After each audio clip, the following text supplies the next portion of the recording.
Greetings and welcome to my daily devotional for Tuesday the 20th of April. We read from Hebrews chapter 7 and verses 26 to 28. It was fitting that such a high priest, who is holy, innocent, without sin, and separated from sinners, has now become higher than the heavens.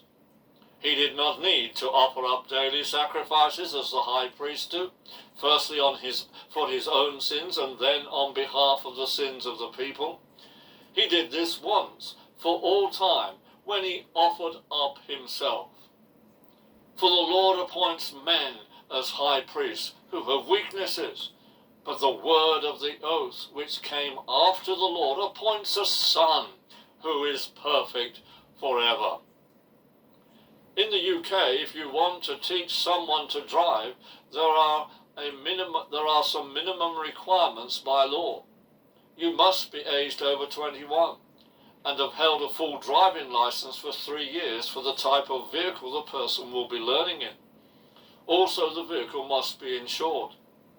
However, in order to charge money to teach, there are 3 rigorous exams to pass in order to teach someone else to drive.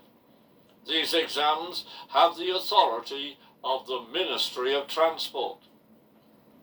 There can be no financial gain without passing the exams. Also, instructors are required to sit a check test every so often and pay a registration fee, enabling them to teach for financial gain. Our Heavenly Father made an oath that Jesus would be the eternal ransom price for the whole of humanity. The point that the writer of Hebrews makes is that the oath by which Jesus became the eternal priest in the order of Melchizedek is greater than the appointment of priests under the Levitical law. The law constantly had to appoint men to be priests, simply because when a priest died, another one had to be appointed.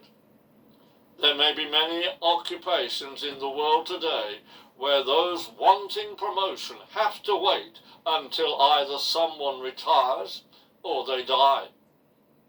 This used to be called waiting for dead men's shoes. Jesus did not have to wait for the high priest to die before taking the office of high priest. Instead, he has always been the eternal high priest, but not appointed by the law. The writer of Hebrews states that instead, his appointment is by the eternal oath of God. His eternal priesthood means that he will always be our high priest. Once again, here is emphasized the eternal character of his perfect sacrifice. The Levitical priest had to offer a bullock as a sacrifice for sins. Jesus offered himself, not as a sacrifice for his sins, since he never sinned. Instead, his offering of himself was and always will remain the eternal sacrifice for the sins of the whole world.